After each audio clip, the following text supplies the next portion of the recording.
Hello and welcome to the latest episode of Behind the Glass. My name is Sam, I'm your presenter and also the presenter of the YouTube channel Seen Through Glass. This week I am joined by Sheikh Amari to give you your full social media title. Oh, hello, and nice to speak to you. Nice to see you again after a couple of years. Thank you so much for having us back. We are currently located inside the Amari showroom. For those of you watching us on YouTube, you will see we are surrounded by some quite incredible cars. And as you mentioned, 2 years ago, I came here as part of my celebration of 100,000 subscribers on YouTube. That's right, you did, yes. And it was very nice of you to celebrate that with us. Yes, it's fantastic. It was an amazing time. And I came here and my jaw dropped to the floor because this is Toys R Us of supercars. I mean, it's unbelievable the stuff you have in here right now, but you did as well 2 years ago. Yeah, well, obviously, I mean, we try our best and, you know, still, I mean, after all these years, we're still here, still doing a good job and still providing some of the best cars in the world. So yeah, no, it's what I good. Can't understand is how you actually maneuver all these cars around because they're so tightly packed. You must be a master at Tetris. Well, the thing is that we've got the boys trained because look, these cars that we've got parts in here are yes, they are difficult to get out, and obviously, as you know, today's day and age, people don't want to test drive. You know what I mean, they're bound the net. Or they come in and they see a brand new car, delivery mileage car, and they say, look, you know, I'd just like to buy that because, listen, YouTube, all these TV programs about cars, all these reviews, they give you an idea what the car is. That's exactly it. People have made up their minds before they even turn up. Exactly, yes. So the thing is, this is what we try and do here as well, is that we try and feel out the customer, that, you know, have they had a drive before, what have they watched, what have they seen, you know, I mean, what's their expectations of the car they're looking at. You know what I mean? If it's everything that they want, okay, then basically it's either a deposit over the phone. Sure. Right, okay, yeah. And it's a delivery to their house without even seeing the car. So a lot of the cars are bought blind, which is fantastic. So hence, this is why we park our cars like this, because it's like a warehouse of supercars. Amazing. You know what I mean? 60 supercars all in one place. I mean, it's you know, it's a sight to see, and I understand, as you say, nowadays the world has changed in terms of buying cars, and not everyone will need to come and test drive, as you mentioned. Now, you probably just heard the phone was ringing there. We are literally sat right in the middle of a live showroom, right, so we can't stop our profit lines ringing. And I was like, you can come and you can record a podcast, but if I need to work, I need to work. So I was like, that is fair enough. He made us appear at some point, at which point we'll just have a lonely chat ourselves. Exactly, yeah. But do you feel, therefore, that your business has changed slightly because of that fact? Was it always the case that somebody coming in to buy, you know, a really high-end car always kind of knew that they wanted it anyway? Or do you think that social media and Top Gear and Grand Tour have changed how people buy cars? Well, what I will say to you now, in all the years that I've been in business, and if I start from the basic way of selling cars, going back 25 years ago, when there was no internet and there was no it's TV just pigeon programs. Couriers, wasn't it? That was all you exactly, had. That's what it was. Yeah. I mean, Top Gear was just a Monday evening program, which, I mean, you know, probably 1 million or 2 would just tune in, and it's about a few cars, X, Y, Z, and there was nothing really kind of like to shout about. But I mean, on a Thursday morning, you'd have the Auto Trader, and you'd be out there 6:30 in the morning. And again, don't forget, Auto Trader was regional. Sure. So you had Northwest, you had Wales, you had Midlands. Specific to your region, Yeah, exactly, yeah. So you would actually see all the cars that are advertised, you know. So you'd only be looking in your own region to see if you can buy cars or sell cars or whatever it was. So we used to have a full page in the Auto Trader, and this is down south. This is down in London, where we're based down there. Okay. And I'll never forget getting out to the newsagents early morning in Holland Park. You know what I mean? To the newsagents and getting the very, very first copy of Auto Trader before anybody else. Oh, cool. Okay, yeah. And then you flick through the pages, and by about 7 o'clock, your fingers were black. Okay. with the ink was rubbing off. The ink was I still wouldn't rubbing know off. what that's like. That was before my time. I don't know what ink is. But exactly. Yeah. So the ink would be on your hands, and you'd have black fingers, and it would say very simple adverts. One picture, Ferrari Testarossa, 25,000 miles or whatever it was, 19. Probably £25,000 at that point, wasn't it? Exactly. Very good condition. First to see will buy. You know, VGC. That's what it was. And the thing is that you would then ring up the customer and or the seller, and you'd say, "Listen, look, can I come now look at the car?" And you'd go down to go look at the car in the view to buying the car. There wasn't that many around. Sure. Don't forget, at that time as well, Ferrari didn't have that many models like we've got today. The production wasn't as big. Much smaller numbers. So to be honest, in them days, there was only a few people doing it that are still around today.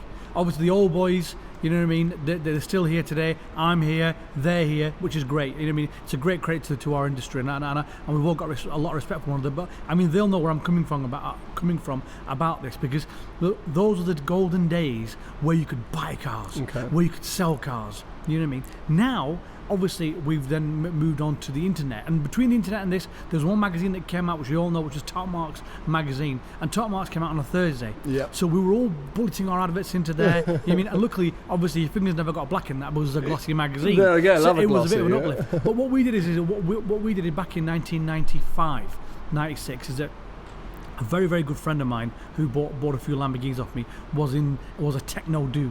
You know what I mean? Techno dude, I love techno that. Dude, yeah, exactly. Yeah. It was into his I think they technology. died out as well. I think, exactly, yeah. And he was into getting onto the computer scene and what have you. And he said to me, "Look, Amari, why don't you get a website for all your cars and put them on there?" When did you say this was 95, 96? You said? Wow, yeah, okay. I'd say about 93, 94. In fact, between 1993 and 1995. Not a lot of people had websites at this Didn't stage. have websites at that stage, no. So for the first couple of years, I thought, nah, forget it. Yeah. What's the point? Waste of time. Waste of time. You know what I mean? Who's going to go on the net? Everything's on the Auto Trader. It's like now, we're actually saying no to magazines now. Wow. We were saying no to the internet then. How you know? crazy. And the thing is he says to me, look, let me just do you a mock-up of a page. It took him 2 years to convince me. So by this time, we're either in 1996 or 1997.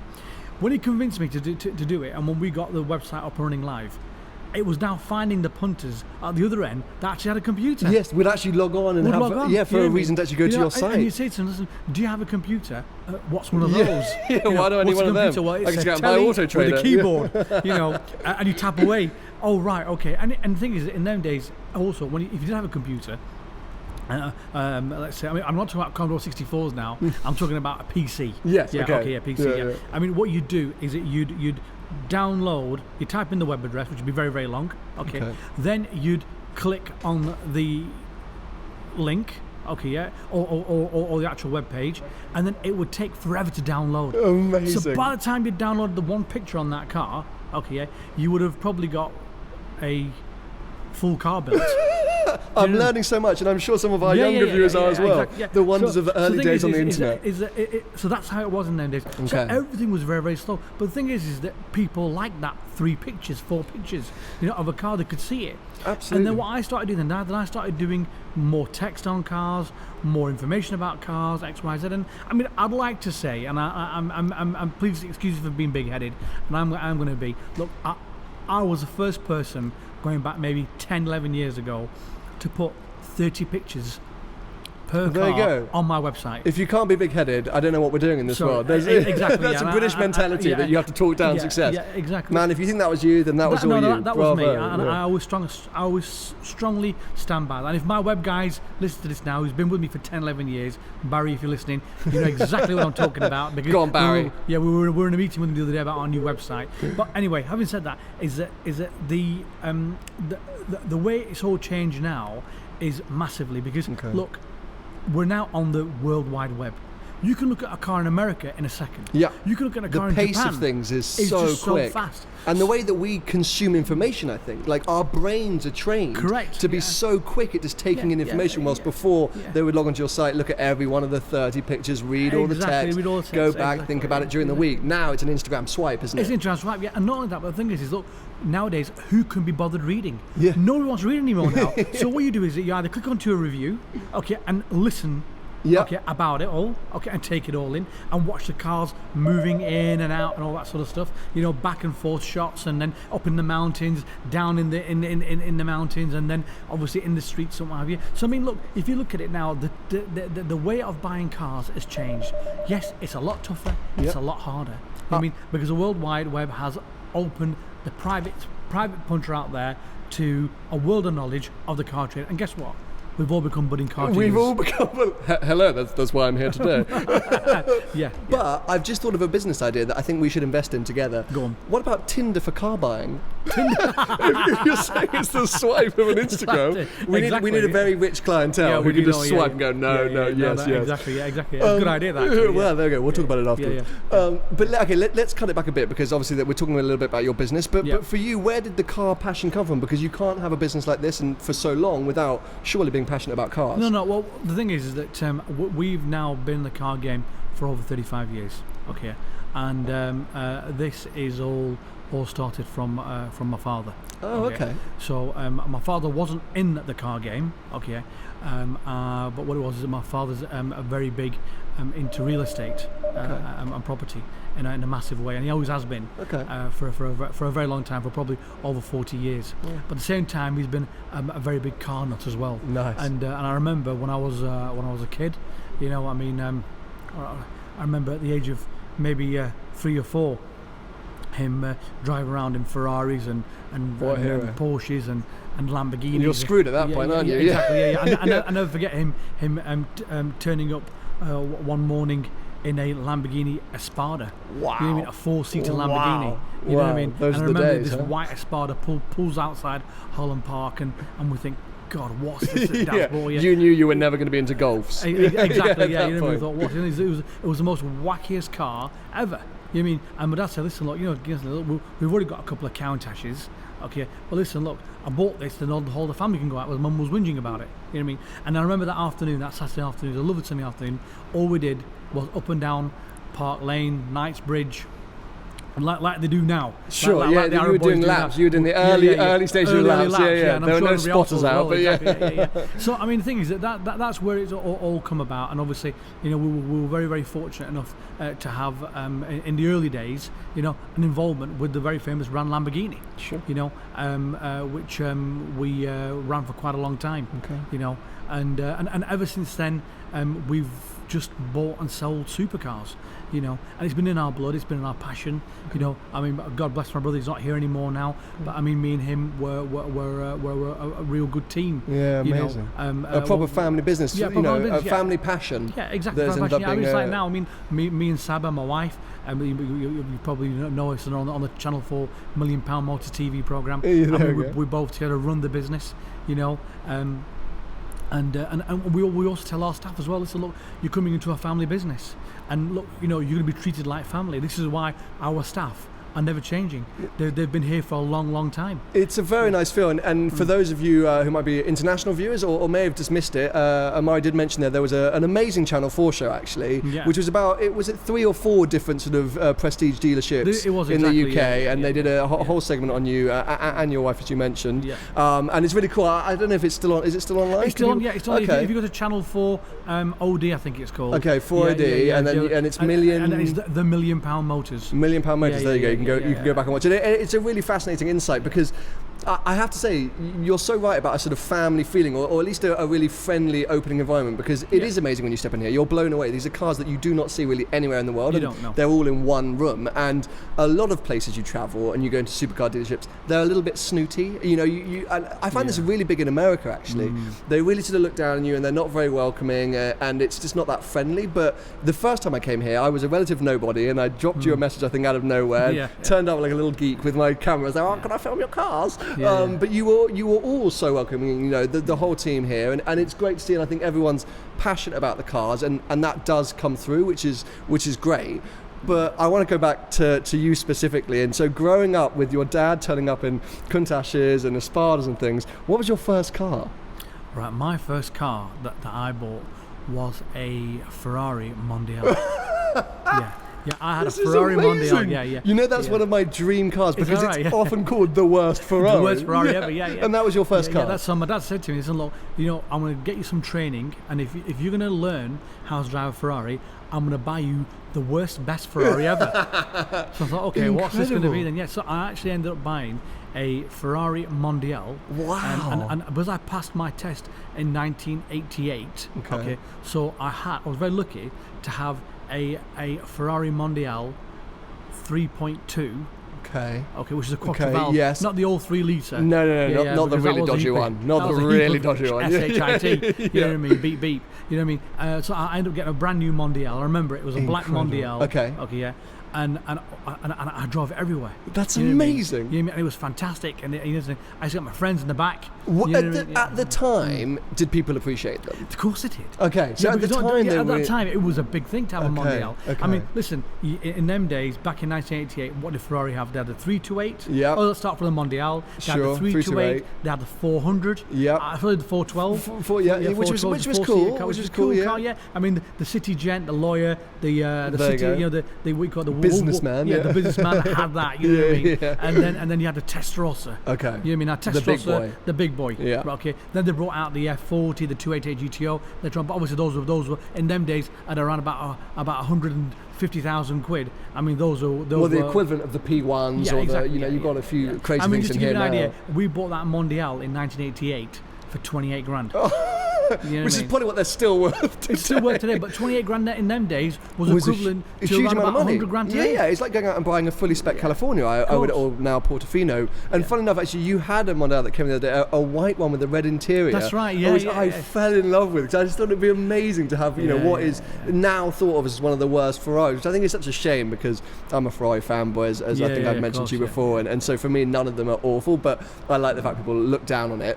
But you're a Lamborghini big fan, right? I mean, not just through business, but personally. listen, I've always been Lamborghini, and I'm a great believer in the actual brand itself. I think the brand's gone from nothing, to a fantastic brand without Audi taking over. And we've obviously, we do very well with those cars. We do very well with the Hurricanes, the Aventadors. I mean, we've obviously, as you probably know, I've got a big collection of Countach's. Well, I wanted to ask about that actually, because aside from the things that you have coming and leaving the showroom every day, it seems, you've got some pretty nice cars in your personal collection as well. That's right, we have, yeah. Can you just wow me and bamboozle me with a few? Well, I've got. I'm not going to mention the number. You don't have to go all of them. But what I will say to you is that I've got a lot of Countach's. Okay. This is me and my father. We've got this together, which we've collected up over the years. Wow. So we've got quite a few Countach's. And different variants, or have you we've got? got different variants. Okay. I've got a Periscope. I've got a 5000S. Wow. I've got a 5000 5.2 litre QV quattro valve. Okay. I've got an 88.5 QV. I've got a few anniversaries as well. Do you seek them out? Do you? Yeah. Well, a couple of cars that I've bought some cars that are not normal Countach's. Okay. I don't know whether you remember back in the 80s. I mean, these cars were being kitted up as well. With Koenigsegg. No, not Koenigsegg. Koenig. With Koenig. Koenig, yeah. So Exactly, they did customizing. Yeah. Like it was early yeah. days of the Mansories and the DMCs and all this things like that. Yeah. So I've got a Countach with it's got You're laughing because it's obviously awful. Yeah. So instead of having a rear wing on it, it's got a flying saucer on the back. Oh my god. which is supposed to be a big TV aerial. You know what I mean? Amazing. So it's got a TV in it. It's got a reversing camera in Very it. 80s. And it's very 80s. You know I what I mean? love It's an that. American spec, left-hand drive car. It's a quattro valve. And we've had that car now for probably the best part of, I'd say, 22 years. Wow. 22 years. Do you know any other sort of big Countach specific collectors? Do you think you guys might be one of the? I mean, I do know quite a few. Okay. I think in England, here in Ireland, I think Countach wise, I'd like to say that I've got most of them. Wow, you know what I mean? amazing. The biggest collection, as I say. Sure, yeah, you sure. know what I mean? But as definitely it goes sounds like for, it. as it goes for the others, I mean, like for example, now we've got an LM002 as well. We've got a Jalpa in there. Okay. We've got a Uraco as well. Wow. Big Lambo stuff. Yeah, anything big non-Lambo? Or was the collection mainly? The thing is, after that, then we've got a black Ferrari Enzo. Yeah, we've got an F40. Oh, I hate you so much. We've got an F50 as well. I hate you even more. Yeah, exactly. We've got a 288 GTO. Wow. We've got as well. We've got. You don't see many of the 288 GTOs, do you? No, we don't. No, our car is a very, very special car. Okay. We've had our car since 1986. God, incredible. Okay. And in 1986, we bought that car for something around about, I think, 80,000. Okay, you're paying for lunch, yeah? Yeah, I'm paying for lunch, yeah. 80,000 quid we bought that car for. But there was a period of time, and you must see this, that's something actually to move on to, is that the way that the car market is going, these insane values for sort of modern classics or limited run stuff. You've got a Huracan Performante back there, we've got a P1 sitting right next to us, has gone wild. And so a 288 GTO at £75,000, a lot of money back then. Of course, yeah. But now you're talking about $1 million plus, surely. No, you're talking more than that. I think more than that. For a good 288 GTO. Put it this way, our GTO, if we sold that car today in auction at RM or one of the big auction houses, I think it would fetch no less than 2 million. Wow. That car would. I mean, it's done under 3,000 kilometres. But does that make sense to you as a guy who's been so involved with this scene for so long? Are you looking at that going, yeah, look, these are valuable, like art, that it makes sense why they have these crazy values? Or do you look at it slightly as a bubble or a sort of slightly mad, reflection of the way the world's going? Something is that this is the way the world's going. As you know, the money is for the rich it's everywhere. I mean, the people are making serious money. Whether it's bitcoins or whether it's an internet business, property business, what have you. Look, the population is getting bigger. Okay, yeah. We're living in a society now where people want to treat themselves. Of course. They want to. Let's say, for example, it's like you just said there that when you were a kid, the Mondial was the car for you, and when you were a child, you thought, God, will I ever afford one of them? Yeah. But now you're at the stage now, whereas if you wanted to, you could go out and buy yourself a Mondial and park it away in the garage and look at it and say, "Oh, that's my childhood dream car that I wanted." That's like we all had Countachs and 911 turbos and Testrosas as posters. Yeah, you mean? And now you can go out and because of, as you say, the way the world's going, people are making big money. Of course, exactly. And so they can go and buy the things that they dreamed about having as a kid. Yeah. And I do see it. I think some of the values do seem a little crazy to me for certain things. And I'm sure you see it because I see a lot that you post 458s that come and go. And I think you had a Spider maybe that you sold and resold this week or that's or right. something. That's right. Yeah, exactly. And cars like that, which I'm sure you must get at the peak of their value. They drop, they go back up. And it's a mad world. It's a mad world. And the other thing is that in this game, there's no right or wrong. I've got to say that to you. Okay. And what I mean by that is this. Look, is that we've had this whirlwind, this hype of the classic car market, which we're all involved in somehow, somewhere. We all know about it. Over the past 3-4 years, and I'm going before the actual price correction, and people call it a down in the market. People call it the prices have crashed. It's not a price crash at all. All it is, it's a very, very big market correction on these cars. That's what it is. And I'll talk about it in a bit more. But what I'm going to say to you is that anything in that sort of mark, as in the classic cars, is always going to be a desirable car. People always want it. It's like now, for example, I'm just trying to buy again another Testarossa, a 512 TR. Someone out there will want a 512 TR with low mileage, a nice right-hand drive, UK supplied 512 TR, full for service history. That will want to park in the garage. That couldn't afford it 20 years ago. That can afford it now. And we'll look at the way that the current car world is going with things like the McLaren Senna and go, I don't want that. I want, something with a huge V12 and beautifully designed. And well, this is what I always say is 4 key ingredients. And I may be giving a secret away. Okay, go on. Pop-up lights. Manual gearbox. Flat 12. Or even V8. Okay. Or even V12. Okay. And made in the era of the owner. So, for example, with Enzo Ferrari, that Testarossa was made when he was alive. There you go. You know what I mean? So, if you think about it... You're like the KFC secret ingredients. That's right, the KFC. AFC. Yeah. Amari fried cars. Don't. Sorry about that. You've either said that before or thought that way too quickly. That's very worrying. Sorry about that. But what I'm trying to say to you is that this is the way the market's gone. Because, look, when you put them 4 ingredients together, it's not for every car, but you can't put it on a Pagoda. But Pagoda's got its own attributes. It's got its own key ingredients of what they want and what have you. Okay. We all know the 80s cars as pop-up lights, manual gearbox, V8, V12, and that's what we want, made in the era of the owners. So do you think that the cars, so my generation, maybe it's the 458, or take me for example, 360. That's so right, my poster car was the Ferrari 360, so I went out and bought a manual 360 Modena at the end of last year. Yeah, sure. So that's my one. So as time moves on, these cars at the moment, Huracan Performantes, the 8-year-olds of today, do you think in 30 years' time those cars are going to be going for crazy values? I don't think so. No, okay, it's a different breed. I think because the way we're going now at the minute with cars, cars are produced on a mass basis, aren't they? Yeah. Yeah. That's the thing. There's so many of them, and they're also already trading for silly money. Exactly. Yeah. I mean, look again. If we go back to the 80s, in the mid to late 80s, what did they bring out? They brought out an F40. They brought out a 288 GTO. They brought out in the Countach. They brought out the Anniversary. Yeah. Okay. Yeah. Porsche had a 911 SSC or even a 911 LE. They had. Okay. But they were actually different models. Sure. Do you get what I mean? They were different cars. You know what I mean? Whereas rather than now, variations of the same car. Yeah. So I mean, if you look at a Huracan, I mean, yes, the Huracan is a fast car, and the Performante is a faster car. I mean, but aesthetically, it looks the same. Yeah, it all looks the same. You know what I mean? And it's just, they basically bring out a base car that they know they can extract more performance from and stuff, rather than these really special Exactly. I bespoke mean, it's a one-offs. cheap thing to say, but I mean, on a 308, you can put a 288 body kit on it. Yeah.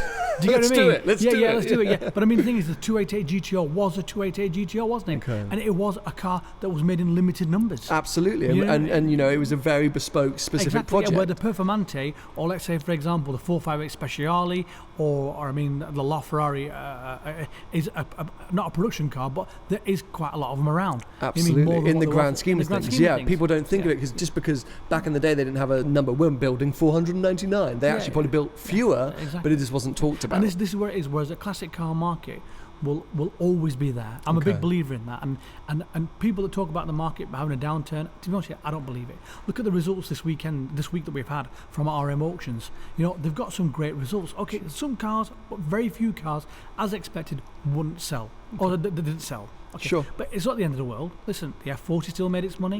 I mean, look at the Lancia in there that made big money. Big money. Yeah, big money. You never think an Evo would make that kind of money. But I mean, it did it. And it's also the buyer. I think that's, you hit the nail on the head earlier when you said it, it's sort of what works for that particular buyer, because now people are growing up, now people are getting into their money. Yeah. There are going to be certain cars they're going to want to go out and find a specific car. Exactly. And they'll pay whatever they feel is the every value. classic car that I buy, even today, it's like now, I've just bought a couple of bits, which you'll see on the website in the next probably 3 to 4 weeks. I bought some left-hand drive Porsches. Okay. Nice.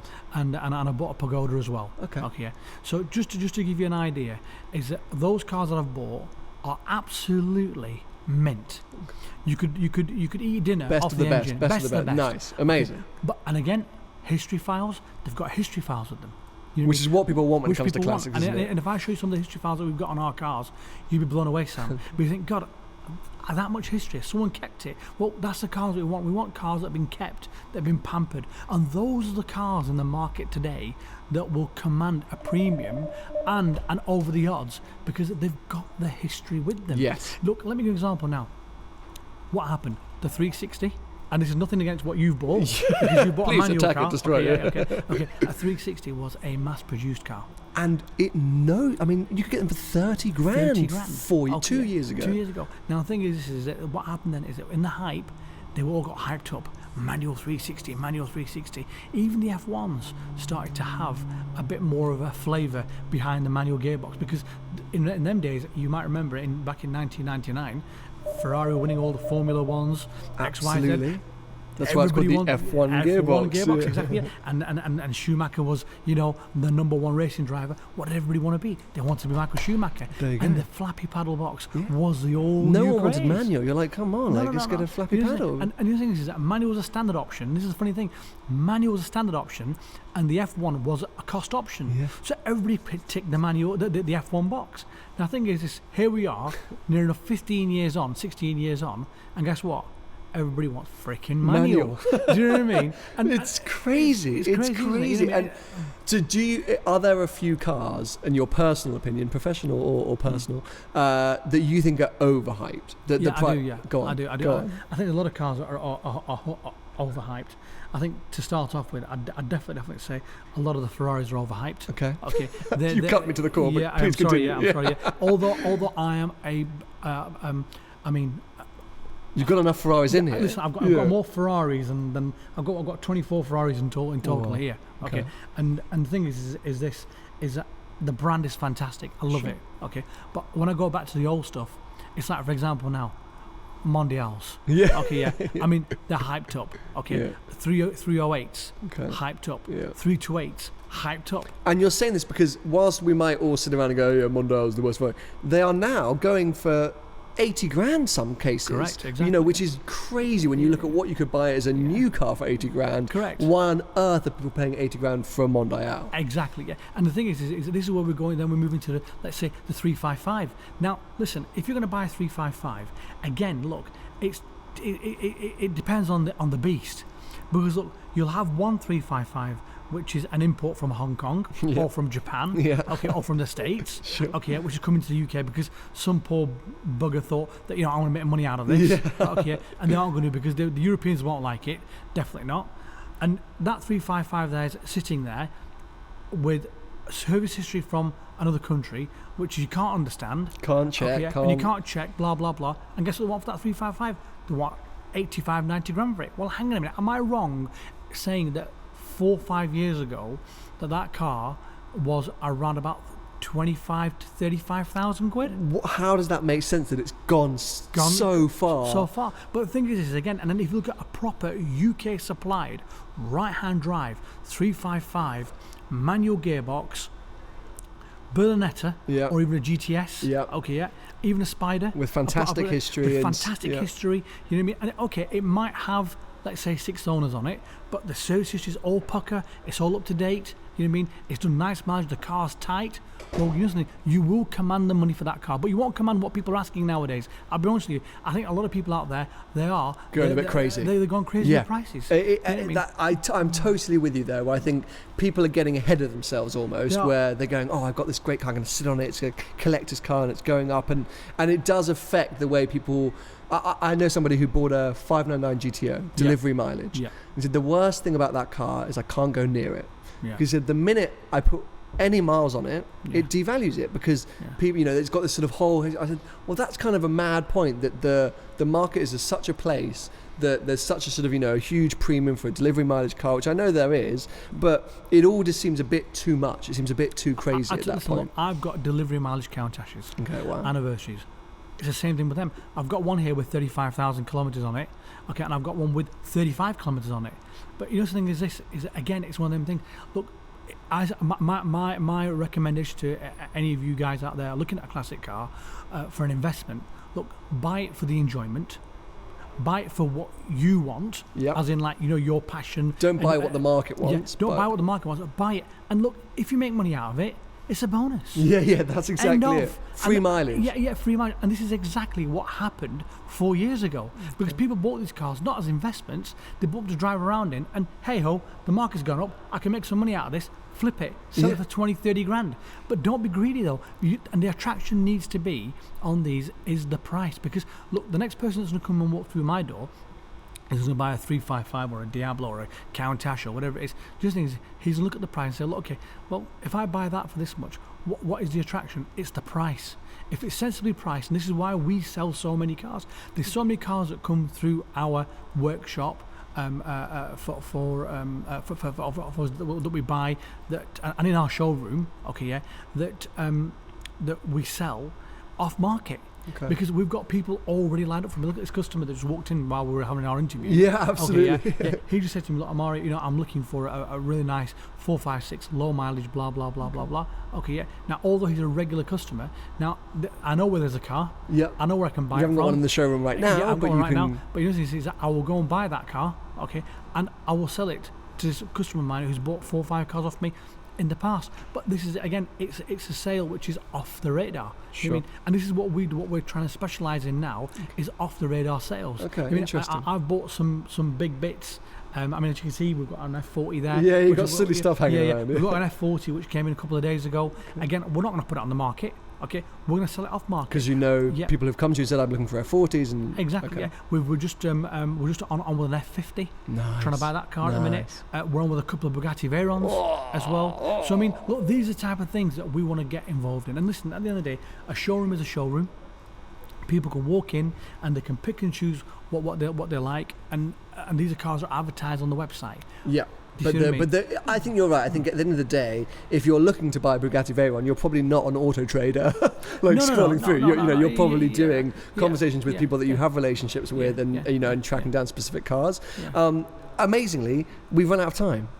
It's all right. That's how quickly we power through these. I think all you were a right, little man. bit nervous that I was going to take up too much of your day. No, but no. It's been so interesting for me, really fascinating. Obviously, for those of you, I say that weren't aware of Amari before today, one of the most iconic UK, if not European, if not Thank you. worldwide, Yeah. supercar prestige dealership. So it's great to speak to you and understand a little bit more about the background and the history and your thoughts on the market. I hope you guys have enjoyed it. If you want to follow Amari, then you can do it. I'll put all the links for you watching on YouTube below. If you're listening to us, you can just search Amari on Instagram, Facebook, Twitter. We're all on the whole thing, They're everywhere. So it's AMARI. I hope you've enjoyed it. Thank you so much for joining Thank me. you I very really much indeed for appreciate coming it. out. I really appreciate it. And listen, I look forward to the next interview. Yeah, there we go. Yeah. Exactly. We're going to have to do these monthly updates. Monthly updates, yeah, exactly. Yeah. Guys, give the video a thumbs up. Make sure you're subscribing if you're on YouTube, and if you're listening to us, make sure you are subscribing on SoundCloud and on iTunes Podcast. I will catch up with you very, very soon. Bye-bye. Bye-bye.